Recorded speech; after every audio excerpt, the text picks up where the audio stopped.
Good evening and welcome. My name is Art Scott, and this is a series of videos that I'm making about the piano and everything that you can imagine that can be discussed about playing the piano, purchasing a piano, practicing the piano, anything you want to know. Over the next 60 days, I'm going to be doing one video a day and posting it, and I know it will be helpful to someone out there on Facebook or on YouTube that listens to it. When I went to college, I had the privilege of studying with Mr. David Ehrman, who was the artist in residence at Liberty University.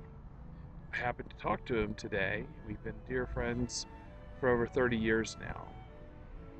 And I was reflecting on when I first studied with him that I really did not know how to practice correctly. And he assumed that I'd had some good instruction, which I had, but I never really had someone teach me how to spend my time the most effectively.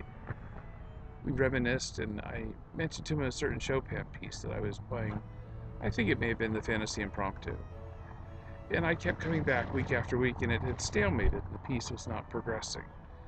And I really didn't know what was wrong. And I was doing everything I felt was right. And for the first time in a session that I had with Mr. Ehrman, he asked me to describe how I was practicing, and I did. And then he gave me feedback, and he told me, no, that wasn't the right thing to do, just to play a piece from beginning to end and beginning to end.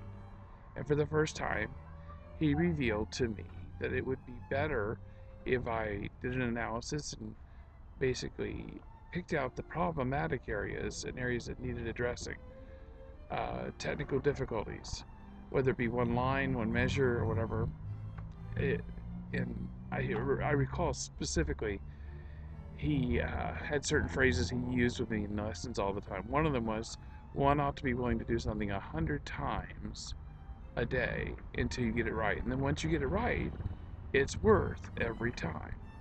And I still use that mantra today when I teach, although I modify it. If I'm teaching children, I may say 10 times instead of 100.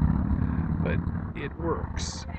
And by being able to address where the problem areas are, not just playing a piece beginning to end, but woodshedding and addressing specific areas, whether it be with using fingering or octaves or blocking chords, whatever the issue may be that needs to be addressed to fix the area. I hope this is helpful to you, and if you need help with other advice concerning practicing, finding a good piano teacher, or even securing a good instrument, I'm happy to help you.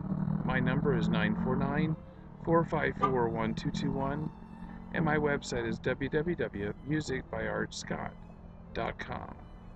And remember, every person deserves a music education. Thank you for listening.